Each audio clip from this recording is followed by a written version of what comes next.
Ang Pangulo ng Estados Unidos na si Donald Trump ay may isang babala para sa Iran. Hubag atakihin anim nga ari-arian ng Amerika sa gitnang silangan. Nahaharap si Pangulong Trump sa maaaring pinakamahalagang desisyon ng kanyang ikalawang termino. Ipag-uutos ba niya sa militar ng Estados Unidos na bombahin ang Iran? Hindi masaya ang Iran kay Pangulong Trump. Kaya ginagawa nila ang hindi inaasahan. Naghahanda silang atakihin ang mga base ng Estados Unidos. Mas partikular, ang mga base ng Estados Unidos sa gitnang silangan. Kaya ang tanong, bakit gagawin ng Iran ang isang bagay na ganoon katanga? Lalo na kung isa sa alang-alang na malinaw na sinabi ni Pangulong Trump na kapag inatake ng Iran ang mga base ng Estados Unidos, magwawala ang lahat. Ako sa parehong oras ay malinaw na ipinaabot sa rehimeng Iranian na kung sasaktan nila kahit isang hibla ng buhok ng isang Amerikano o ari-arian ng Amerika, kung susubukan nilang sirain ito, hahabulin namin sila ng buong puwersa. Malinaw na sinabi ni Pangulong Trump na hindi tayo kasali sa labang ito, bagamat susuportahan natin ang ating mga kaalyadong Israeli. Sa parehong oras, hindi tayo lumahok sa labanan. Pero kung susubukan ninyong kalabanin kami, kung susubukan ninyong gumanti laban sa amin, ilalagay namin ang buong lakas ng militar sa likod ninyo. Kailangan malaman ng mga Iranian na hindi ito ang administrasyon ni Biden. Ito si Pangulong Trump, hindi siya nagbibiro. Malinaw niyang ipinakita na sinubukan niyang makipag-usap sa kanila. Gusto niyang sana gawing normal ang relasyon sa pamamagitan ng diplomasya. Pinili nilang magsalita ng matigas. Pinili nilang pumunta sa kalsada at sumigaw ng kamatayan sa Amerika at kamatayan sa mga Israeli. Ito ba yung resulta nila sa pagsigaw? Ipinapakita nito, sa totoo lang Stuart, kung gaano talaga kahina ang rehimen ng Iran. Taandaan, huling nakipagdigmaan sila noong sinubukang pasukin ang Iraq na hindi magandang natapos. Nakikipaglaban sila gamit ang proxy war sa pamamagitan ng mga teroristang grupo tulad ng Houthis, Hamas at Hezbollah. Lahat sila ay labis na pinahina at wala na silang paraan para ipagtanggol ang kanilang sarili sa ngayon. Ganito, galit ang Iran sa dalawang bagay. Una, syempre, ang mga pahayag ni Pangulong Trump kahapon. At pangalawa, ang mga aksyon ng militar ng Estados Unidos. Tinalakay natin kaagad ang mga pahayag at pagkatapos ay mga aksyon ng militar. Kahapon, ito ang unang itinweet ni Trump sa umaga. Ito ay isang screenshot ng mga text message ni Mike Huckabee kay Pangulong Trump. Si Mike Huckabee, embahador ng Estados Unidos sa Israel, ang nagsabi nito. Mahaba ang text message na ito. Pwede ninyong i-pause ang video para basahin ito ng hindi kayo mainip. Pero gusto kong ituro ang dalawang particular na pangungusap dito. Sa ikalawang bahagi ng text, sinabi niya, wala pang presidente sa panahon ng buhay ko ang napunta sa posisyon na katulad ng sayo. Hindi mula pa noong panahon ni Truman noong 1945. Tiyak na naaalala ninyong lahat ang ginawa ni Pangulong Truman noong 1945. Siya ang Pangulo na nagdesisyon na iligtas ang mga buhay ng mga Amerikano at ibagsak ang unang 2 atomic bomb sa Hiroshima at Nagasaki. Kaya natapos ang ikalawang digmaang pandaigdig at sumuko ang Japan. Malinaw na iyon ay isang napakalaking desisyon at iyon ay isang desisyon na nakatala na sa kasaysayan. At si Mike Huckabee dito ay inihahambing ang desisyong iyon sa desisyong pinag-iisipan ngayon ni Pangulong Trump. Pinag-iisipan ngayon ni Pangulong Trump kung dapat bang makialam ang Estados Unidos sa digmaan ng Israel at Iran, kung dapat bang ipahiram ng Estados Unidos ang mga B-2 natin sa Israel o gamitin ang mga B-2 sa loob ng Iran para mapinsala natin ang mga pasilidad nuklear ng Iran. Bago may magkomento, malinaw na hindi ginagamit ni Pangulong Trump ang salitang N sa Iran. Ang salitang nuklear. Sana nakuha ninyo ang biro, pero ito ay siguradong tungkol sa paggamit ng 30,000 libra na bunker busters na tanging mga B-2 lang ang kayang magdala. Mahalagang desisyon. Bago tayo tumuloy sa sinabi niya kahapon, gusto ko munang humingi ng pabor sa inyo. Kung maglalaan kayo ng saglit para pindutin ang like at subscribe button sa ibaba, napakalaking tulong nito sa amin na maabot ang layuning 2 milyong subscribers bago matapos ang taon. Magpatuloy na tayo. Ito ang pangalawang bagay na itinweet niya kahapon. Ngayon, hawak na natin ng buo at lubos ang kontrol sa himpapawid ng Iran. May magagandang sky tracker at iba pang kagamitang panangga ang Iran at marami sila nito. Pero hindi ito maikukumpara sa mga gawa, disenyo at likha ng Amerika. Walang hihigit pa sa Estados Unidos. May mga ituturo ako ngayon tungkol dito. Tingnan mo ang unang salita sa mensaheng ito. Sinabi ni Pangulong Trump na kami at pag-uusapan natin ang kami sa ilang sandali. Pero gusto ko ring ituro ang ibang bagay. Ang Iran ay may, at inuulit ko, mayroong mga air defense na gawa ng Russia at China at pati na rin yung sariling gawa nila. Ang Iran ay may, at inuulit ko, mayroong mga air defense na gawa ng Russia at China at pati na rin yung sariling gawa nila. Wala silang silbi. Ang mga jet ng Israel ay malayang lumilipad sa himpapawid ng Iran hanggang ngayon. Halos 4 na araw matapos ang operasyon, hindi pa rin makita ang mga air defense ng Iran. Ito ang dahilan kung bakit dapat iwasang bumili ng mumurahing produkto mula Russia at China. Lumipat na tayo sa susunod na mensahe dahil ginamit muli niya ang kami. Sa pagkakataong ito, may kaunting paglilinaw na tayo sa ibig sabihin ng kami ni Pangulong Trump. Alam namin eksakto kung saan nagtatago ang tinatawag na kataas-taasang pinuno. Madali siyang tamaan, pero ligtas siya doon. Hindi namin siya papatayin ngayon. Pero ayaw naming may iputok na misail sa mga sibilyan o sundalong Amerikano. Ubos na ang aming pasensya. Salamat sa iyong atensyon dito. Matapos ilabas ang mensahe ni Pangulong Trump, nagsimulang magtanong ang mga tao kung ano ang ibig sabihin niya sa salitang kami. Mga hindi pinangalanang opisyal ng White House ang nagkumpirma sa tunay na ibig sabihin ni Trump. Ang kami ay hindi tumutukoy sa Estados Unidos at Israel. Ang kami ay tumutukoy sa Estados Unidos at sa militar nito. Sinabi niya na ang militar ng Estados Unidos ang may ganap na kontrol sa himpapawid. Alam ng militar ng Estados Unidos ang eksaktong kinaroroonan ng kataas-taasang pinuno. Siya ay talagang nagtatago. Ito ang nakakagulat na balita tungkol sa kataas-taasang pinuno ng Iran, si Ayatollah. Ayon sa mga mapagkukunan mula sa Iran, si kataas-taasang pinuno Ali Khamenei ay nagkulong sa isang underground na bunker kasama ang pamilya niya. Sa natatanging mensahe sa IRGC, iniulat niyang sinabi niya na binibigyan sila ng buong kapangyarihan para magpasya kung paano itutuloy ang digmaan. Si Mohammad Fakhbur, komandante ng IRGC, ang gagawan na ng mahahalagang desisyon na nagpapahiwatig na posibleng umaatras na si Khamenei, bagamat hindi pa opisyal. Kaya, isinuko na ni Khamenei ang kapangyarihan at nagtago na siya. Swerte ni Khamenei na hindi pa inaprubahan ng Estados Unidos ang anumang pampulitikang pagpatay. Iyon ang dahilan kung bakit buhay pa siya. Nabigyan ng pagkakataon ang Israel na alisin si Trump, ngunit tumanggi siya. Hanggat hindi inaatake at nasasaktan ng Iran ang mga Amerikano, hindi aaprubahan ng United States ang asasinasyon ng mga pampulitikang personalidad. Kaya mapapansin mo na lahat ng mga namatay sa mga operasyon ng Israel hanggang ngayon ay alinman sa mga commander ng IRGC o mga siyentipikong nuklear. Walang pampulitikang personalidad, kasalukuyan man o dating opisyal. May kumalat na chismis na isang dating presidente ng Iran ang pinaslang, pero peke lang yon na balita. Sige, balik tayo sa mensahe ni Pangulong Trump. Dahil itong huling mensahe niya kahapon ay medyo maikli, walang kondisyong pagsuko. Kung iaalok yun nun ng Iran, hindi makikialam ang Estados Unidos sa militar. Dahil yan ang hinahanap nila. Pero ang Iran naman, nagsisimula ng mag-alala dahil hindi lang basta nagsasalita ang Estados Unidos ng mga bagay na nakakabahala sa pamunuan ng Iran, kundi nagdadala rin sila ng maraming puwersang militar sa gitnang silangan na para bang may inihahanda silang mangyari. Inililipat ang mga ari-arian at puwersang militar ng Estados Unidos mula Estados Unidos papunta sa gitnang silangan.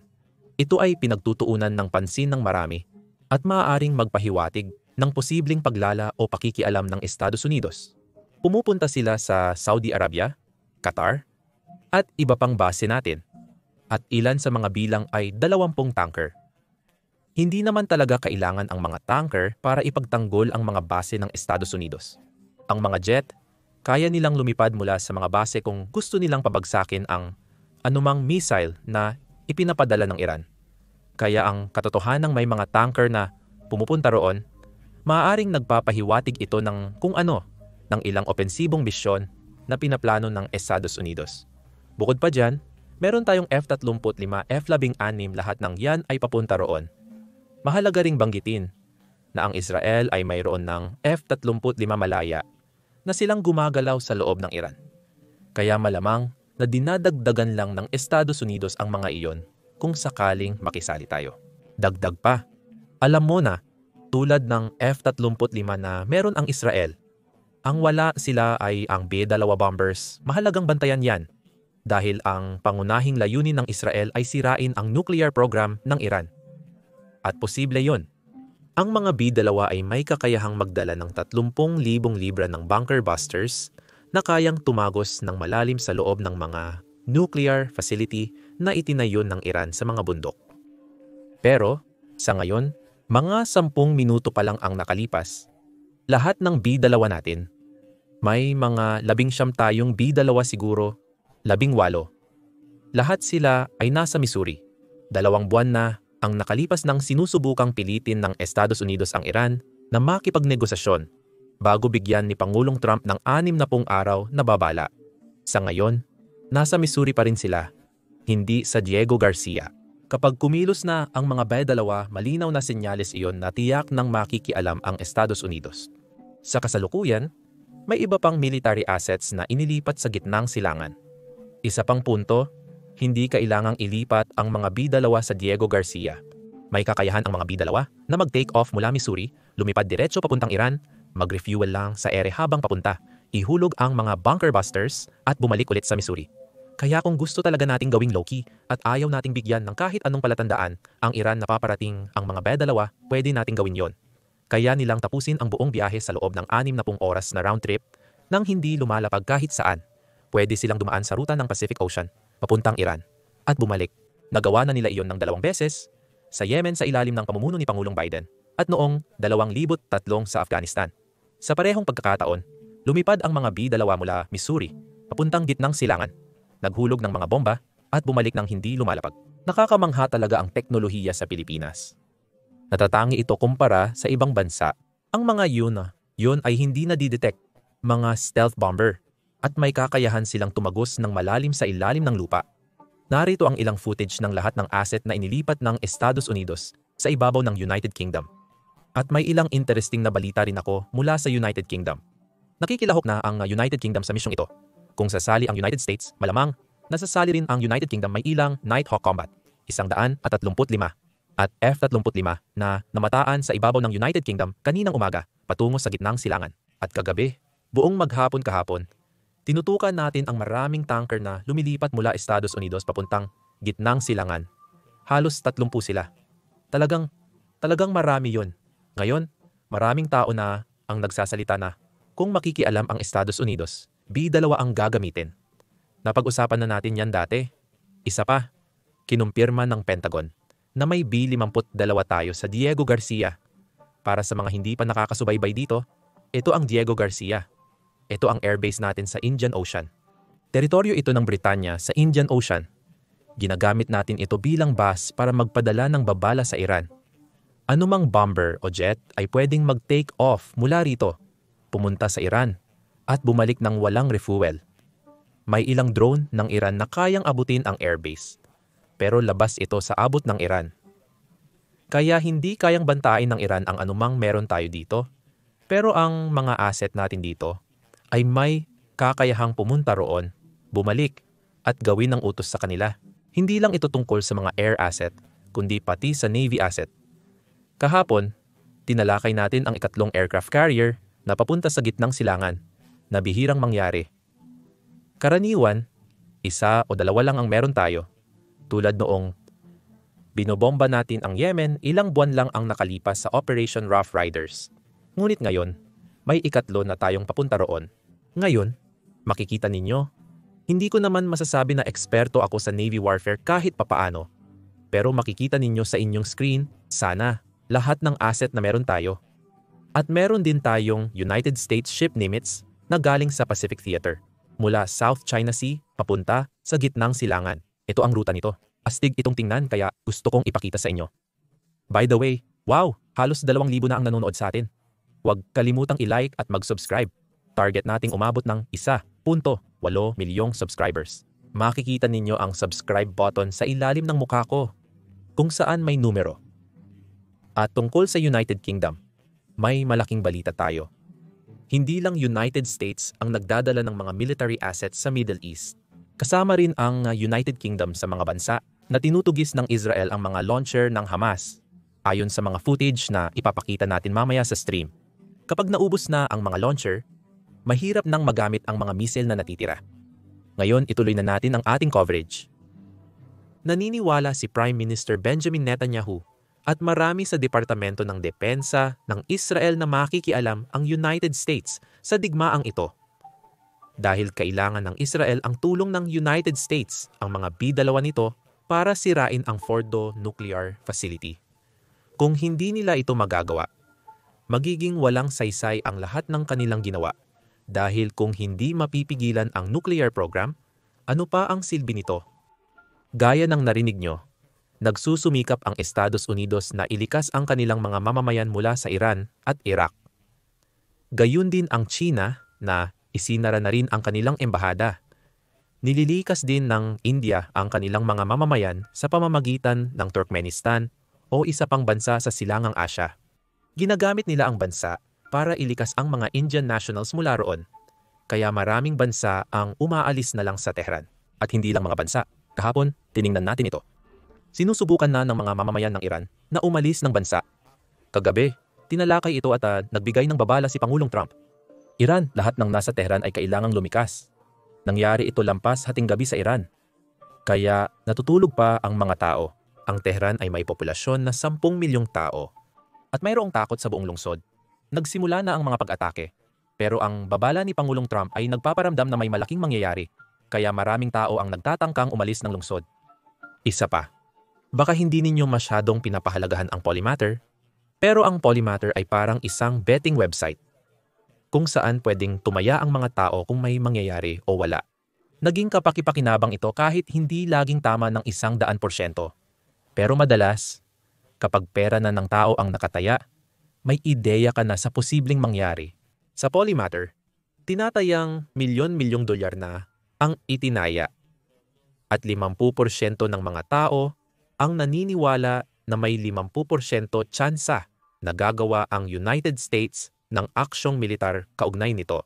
Ngayon, naaalala natin kagabi, maraming sinabi ang White House. Maraming mga post na sinusubukang kunin ang suporta ng publiko para makialam sa Iran. Ginagawa iyon ni Trump. Si J.D. Vance, ang vice-presidente, ay nagbibigay din ng mga komento. Ayaw ko talagang magbasa ng mahahabang post. Bilang vice-presidente, kailangan nating basahin at pag-usapan ito. Tingnan mo, nakikita ko ito mula sa loob. Aminado ako, may kinikilingan ako. Sa ating presidente at aking kaibigan, nais kong linawin ang ilang bagay dahil sa mga kakaibang bagay sa social media. Direkta sa issue ng Iran. Una, si POTUS ay naging napaka-consistent sa loob ng 10 taon na hindi dapat magkaroon ng nuclear weapons ang Iran. Gusto kong magbigay ng background tungkol sa paninindigan ni J.D. Vance. Sa issue ng pakikialam ng United States sa ibang bansa, siya ay isa sa mga pinakamatinding tagapakinig sa administrasyon. Sa mga lumabas na text messages at leaked signal chat, hindi siya tumututol sa pakikialam ng United States sa Yemen, pero nakikipagdebate laban dito. Kaya kahit siya, lumalabas na sumusuporta sa Iran base sa pahayag. Ito ay malaking senyales para sa mga masusing nagbabasa sa posibleng gagawin ng United States. Sa mga nakaraang buwan, hinikayat niya ang kanyang foreign policy team na makipagkasundo sa mga Iranian para makamit ang layunin. Malinaw na sinabi ng Pangulo na bawal ang uranium enrichment sa Iran. Paulit-ulit niyang sinabi na mangyayari ito sa isa sa dalawang paraan, madali o sa ibang paraan. Sa mga negosasyon ngayon, ang pinakamalaking punto ng hindi pagkakasundo, ang United States at Iran ay nagne-negotiate na sa loob ng 60 araw. At sa ika-61 araw, doon nagsimula ang operasyon ng Israel dahil hindi umuusad ang mga negosasyon. Ang pinakamalaking hindi pagkakasundo ngayon ay ang pagnanais ng Iran na panatilihin ang kanilang nuclear program. Ayon sa Iran, hindi nila sinasabi sa publiko na hindi nila gagamitin ang kanilang mga nuclear facility para sa nuclear weapon, pero gusto nilang ipagpatuloy ang pagpayaman ng uranium para sa sibilyang gamit, para sa enerhiya at iba pang mga bagay na ganon. Sabi ni Pangulong Trump, baka pwede naman nilang ipagpatuloy lahat yon, pero hindi sila dapat magpayaman ng uranium. Pwede naman silang bumili mula sa ibang bansa. Pwede silang bumili mula sa Europa, China o alinmang bansa. Iyon ang pinakamalaking hindi pagkakaunawaan.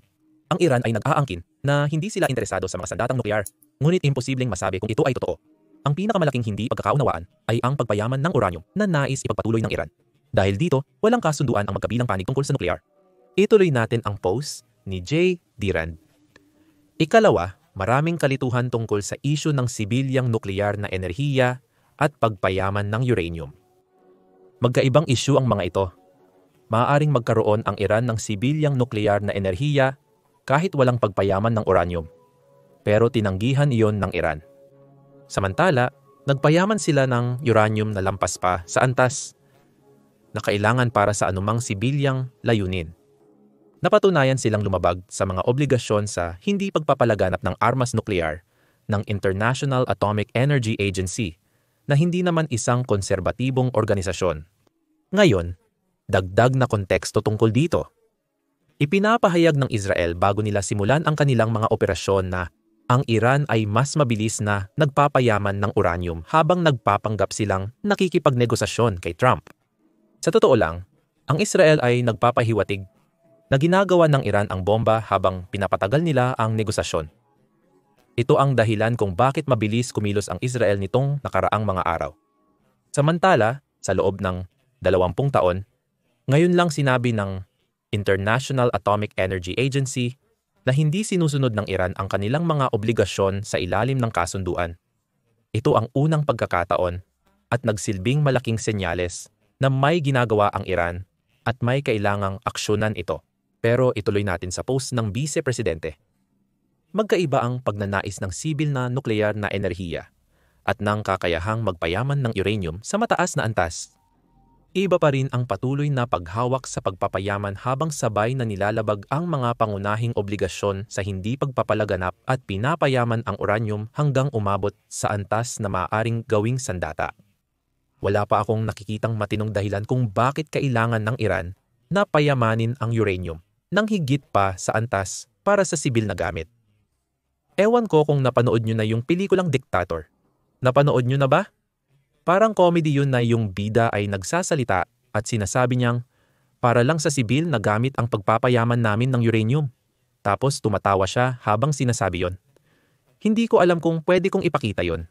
Baka matanggal ang stream kasi eksena yun sa pelikula. Sinasabi ng Iran na para na lang sa enerhiya ang kanilang ginagawa. Pero sa totoo lang ay iba ang kanilang intensyon. Hindi ko rin iniisip na inasahan nila ang ginawa ng Israel. Mukhang hindi nila yun inakalang mangyayari. Sa nakaraang 4 na dekada, naghahanda ang Iran para sa digmaan laban sa Israel. Pero parang hindi naman talaga sila handa. Samantala, ipinakita ng Pangulo ang kahangahangang pagpipigil sa pagtutok ng ating militar, sa pagprotekta sa ating mga sundalo at mamamayan. Maaaring magpasya siya ngayon, ito na yung mahalagang bahagi, maaaring magpasya siyang kailangan niyang gumawa ng mas matinding aksyon para tapusin ang pagpapayaman ng Iran sa uranium. Ang desisyong iyon ay sa Pangulo pa rin magmumula. At syempre, tama lang na mag-alala ang mga tao tungkol sa pagkakasangkot sa ibang bansa matapos ang 25 taon ng mga walang kwentang patakarang panlabas. Pero naniniwala ako na nakuha na ng Pangulo ang tiwala ng ilan sa isyong ito at nakita ko ito ng malapitan at personal. Ang interes lang niya ay gamitin ang militar ng Amerika para makamit ang layunin ng mga Amerikano. Parang sinusubukan nilang makuha ang suporta ng publiko. Sinusubukan nilang makuha ang suporta ng publiko. Posibleng makikialam at aatake ang United States. Sa nakalipas na 2 oras, nasa pulong ng National Security Council si Pangulong Trump. Magbibigay siya ng pahayag. Kapag lumabas siya, sasali tayo. Pero iyan ang sinabi niya sa tingin ko noong naglalakbay siya mula Canada papuntang United States kagabi. At mahalaga ito, sana marinig ninyo, dahil nasa Air Force One siya at maingay ang eroplano sa likuran. Kaya medyo mahirap marinig. Tinanong ng reporter kung ano ang mas maganda kaysa tigil putukan na hinahanap ni Trump. Dahil sinabi nito na gagawa sila ng mas maganda kaysa tigil putukan papunta siya sa White House. Ano mismo ang mas maganda kaysa sa tigil putukan? Ano ang hinahanap ninyo? Isang wakas, tunay na wakas, hindi tigil putukan, wakas talaga. Isang bagay na magiging permanente. O tuluyang pagsuko. Ayos na din yan. Mas malapit ka na ba? Posible ka ba? Posible ba yon sa susunod na 24? Bakit hindi? Siguradong posible. Kumpletong pagsuko, posible yan, oo. Ayon sa mga mapagkukunan mula sa Iran, Si kataas-taasang pinuno Ali Khamenei at ang kanyang pamilya ay nagkulong sa isang underground na bunker. Ngayon, mukhang hindi dapat alam ng mga tao ang lokasyong ito. Nalaman ng mga tao na alam ni Trump kung saan eksaktong nagtatago ang kataas-taasang pinuno dahil sinabi niya ito sa buong mundo. Nagtatago siya sa isang bunker at alam ng mga tao at ng administrasyon ang coordinates nito. Iyan ang isa pang bagay na nais kong ituro. Gaya ng makikita sa screen, ginamit ni Trump ang salitang iyon sa lahat ng kanyang tweets ngayong umaga. Marami tayong narinig na "we" ngayon. Nakita natin sa State Department, profesor, na nagtatanong ang mga tao kung ano ang ibig sabihin ng "we". May isang anonymous na opisyal na nasa National Security Council meeting na nagsabi na ang "we" ay nangangahulugang Estados Unidos. Hindi niya nililinaw. Sinabi lang niya ang isang parira lang iyon. Ang "we" ay nangangahulugang Estados Unidos. Kaya alam ng United States. Ibig sabihin, kasali na ang United States sa intelligence sharing kasama ang Israel. Iyan ay isang bagay na sa publiko nitong nakaraang 2 araw, si Trump at maging ang administrasyon ay itinatanggi. Sinasabi nila na ang tanging bagay lang na kinasasangkutan nila ay para sa defensive purposes lamang. Hindi kami nagbabahagi ng intelligence. Pero ngayon sinabi ni Trump at marami sa administrasyon na ang "we" ay ang Estados Unidos. Kaya nagbabahagi na tayo ng intelligence sa Israel. Ang Iran ay naghanda ng mga plano para pamahalaan ang mga sensitibong sentro sakaling may mga asasinasyon ng mga leader. Kaya ang Iran, muli, marami na silang nawala. Maraming tao, pero wala pa tayong nakita na pampulitikang asasinasyon. Iyon ang ibig kong sabihin. Walang gobyerno opisyal ang napatay. Puro IRGC military at nuclear scientist ang pinatay nitong nakaraang 3 araw. Ngayon, may mga ulat tayong natanggap. Hindi pa ito kumpirmado ng buo na isang dating presidente ang naasasin. Narinig namin ito sa State Department Pressure 2. Nang tinanong sila tungkol dito, hindi siya sumagot at sinabing kailangan itong itanong sa Israel. Nakakita kami ng mga hindi pa kumpirmadong ulat. Hindi pa namin tiyak ngayon. Siyempre, kalimutan na ang mga ulat. Si Trump ay sinasabi ito ng hayagan na alam namin kung nasaan siya at hindi namin siya papatayin kahit sa ngayon. Napakakatakot na babala kung ikaw ang Iranian Supreme Leader. Kaya ayon sa ulat na ito, mukhang may plano na silang ipagpatuloy pero hindi ibig sabihin na magtatagumpay sila. Alam mo, kung wala na ang mga leader, malamang papayag ang Iran sa tigil putukan. Ngayon, narito ang anak ng dating prinsipe. Isang bagay na maaaring mangyari sa lalong padaling panahon at sa wakas, ang aking mga kababayan ay magkakaroon ng kakayahang mapagtagumpayan ito. May plano hindi lang para sa yugtong ito ng ating pakikibaka na ang layunin ay paglaya mula sa rehimeng ito, kundi pati ang paglipat patungo sa inaasahang magbubunga ng demokratikong resulta. Sa kampanya, malinaw na gusto niya ng demokratikong resulta. Magpatuloy tayo. Makikita rito ang maraming pahiwatig na tinatarget ng Israel ang mga hindi lang militar at nuklear na target. Susubukan nilang pabagsakin na tila pagpapatupad ng pagbabago ng rehimen. May ilang pahiwatig na tayo nito. Una ay ang survey. Meron tayong poll sa chat ngayon. Kaya kung nandito ka at di pa nakaboto, siguraduhing bumoto ka. May humigit kumulang 1,700 boto. At ang tanong ay, sang-ayon ka ba na targetin ng Israel ang gusali ng Iran State Television? 75% sa inyo ang nagsabing oo. At nakita natin ito kahapon. Tina-target nila. Hindi ako sigurado masyado. Siyempre, bahagi ito ng rehimen ng Iran. Matagal na nilang itinutulak ang karahasan. At marami pang iba. Pero hindi karaniwan na targetin ang isang istasyon ng telebisyon. Ito ay isang state-owned na istasyon ng telebisyon. Sigurado ako doon. Muli, hindi ko sinasabing tutol ako dito. Medyo nalilito lang talaga ako. Hindi ko alam.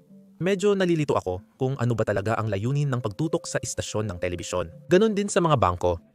Kaya ang grupong hacker na tinatawag na Predatory Sparrow na dati nang umako ng malalaking cyber attack laban sa mga Iranian. Sinabi nitong Martes na isinagawa nila ang cyber attack para sirain ang lahat ng data sa Iranian Bank, yung bangkong konektado sa IRGC. Ngayon, kung nasa Iran ka, kung isa kang negosyo, lalo na kung malaki ka, siguradong konektado ka o sila sa IRGC. Pero, kung iisipin na tinatarget natin ang state TV, tinatarget nila ang mga bangko, mukhang ang layunin talaga ay palitan ang rehimen dahil pinapahina natin ang kontrol nila sa mga tao. Pinapahina natin ang kontrol nila sa propaganda. patay ang internet sa Iran. Marami tayong mga tao na nasa labas ng Iran pero may mga pamilya sa loob ng Iran. Hindi makakontak ng kahit sino ang mga tao sa Iran, kaya't nakakabahala. Marami, pati na ang gobyerno ng Iran, ang nagsasabing Israel ang may kagagawa nito. Pero medyo nagdududa ako dito dahil paulit-ulit na itong ginagawa ng rehimen ng Iran. Tuwing nawawalan sila ng kontrol sa populasyon, nagkakaroon ng panik at nalalagay sa panganib ang estado ng rehimen. Pinapatay nila ang kanilang internet. Gusto lang talaga nilang pigilan ang pagkalat ng impormasyon. Sa ganitong paraan, makokontrol nila ang karamihan ng mga pag-uusap sa Iran. Maaari nilang kontrolin ang pagkalat ng impormasyon. Naniniwala akong sumusubok patayin ng rehimen ang internet, hindi ng Israel. Walang dahilan para gawin iyon ng Israel. Siguro isang dahilan ay para hindi magamit ng Iran ang internet para gumanti ng atake, Israel. Pero sa tingin ko mas secure ang mga government channels kaysa sa mga pampublikong channels. Magpatuloy tayo. Ito yung pinag-uusapan natin kanina.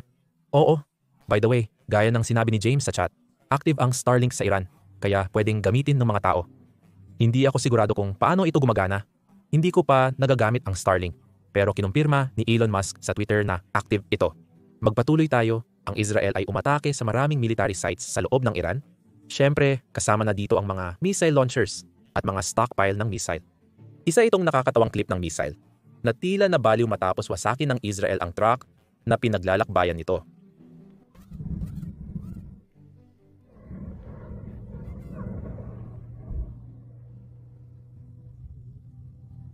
Pansinin ang galaw ng missile.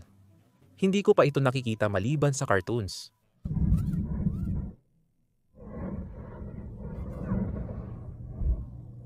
Ngayon, ibinabahagi ng Israel Defense Forces ang maraming mga video kung saan sinisira nila ang Iranian Air Defense System, anti-aircraft missiles, at iba pa.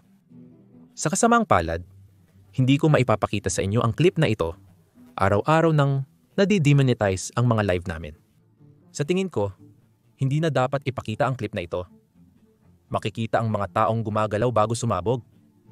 At alam kong ayaw ninyong makita iyon. May namamatay dahil nagtatrabaho sila para sa IRGC. Pero hindi ko alam kung papayagan tayo ng YouTube na ipakita yon kaya laktawan na lang natin. Maari kong ipakita sa inyo ang mas maraming footage ng Israel na winawasak ang mga air defense. Sa tingin ko, ayos lang yon.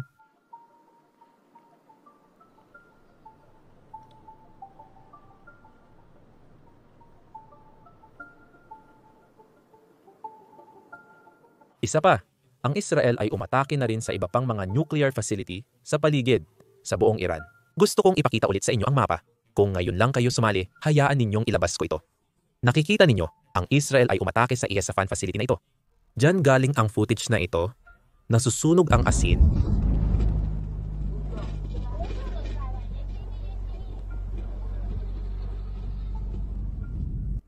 At inatake rin nila ang pasilidad na ito sa mga tinik. Pero sa tingin ko, kailangan talaga nila ng tulong ng United States para tuluyang masira ito dahil ang pasilidad na ito ay malalim sa ilalim ng lupa. At ang United States lang, hindi United States. Ang Israel ay may F-35S. Pero ang F-35S ay walang kakayahang magdala ng sapat na bunker busters na kailangan para makalusot ng ganoon kalalim. Ang tanging eroplano na kayang gawin iyon ay ang B-2, kaya gusto talagang makisali ng Israel dahil ang B-2S ay may kakayahan.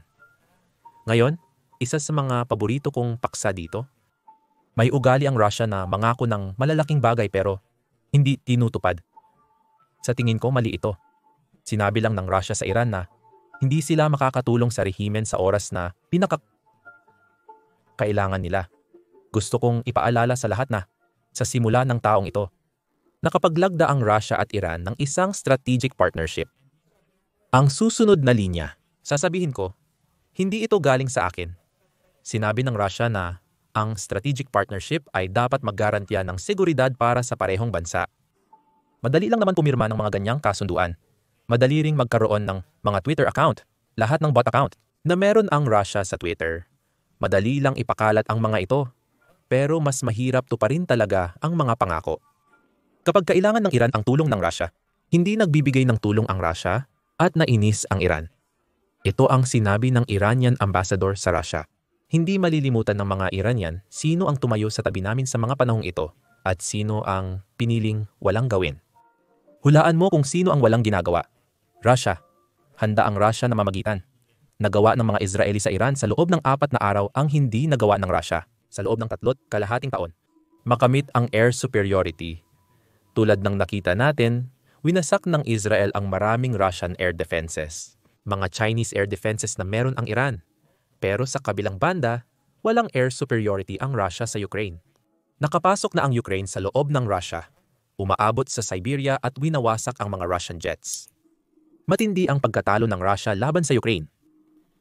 Ginagamit ng mga Israeli ang mga American-made na F-35 stealth fighter jets at sa loob lamang ng 4 na araw, nakamit na nila ang air superiority na hindi nagawa ng Russian Air Force sa Ukraine sa loob ng 3.5 taon. Dahil dito, maaari nang magsagawa ng airstrikes ang mga non-stealth Israeli F-15 at F-16 fighter jets at hanapin ang mga mobile ballistic missile launchers na tumitira sa Israel. 2 United States Navy guided missile destroyers naman sa Mediterranean ang pumipigil sa mga Iranian missiles na nakatutok sa Israel. Inutusan ng Navy ang United States ship Thomas Hudner bilang backup kasama ang ika-4 na Navy destroyer. Nalaman natin na ang United States ship Nimitz Aircraft Carrier Strike Group ay ide-deploy mula sa Pacific sa huling paglalayag nito na may malalim na simbolismo dahil ito rin ang na-deploy noong 1980 at ang mga helicopter nito ay bahagi ng nabigong pagsisikap ng United States na iligtas ang mga American hostages sa United States Embassy sa Tehran.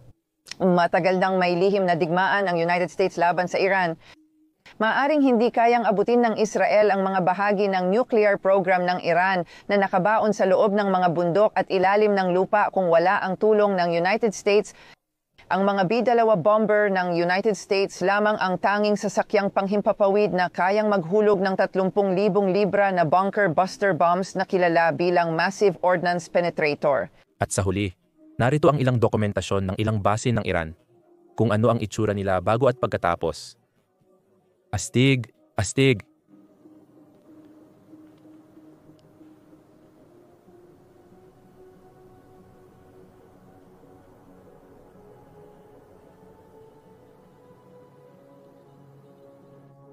Walang natira, walang natira, walang natira. At oo, yun lang ang lahat ng coverage na meron ako. Magkikita tayo mamaya. Sana nagustuhan ninyo ang coverage.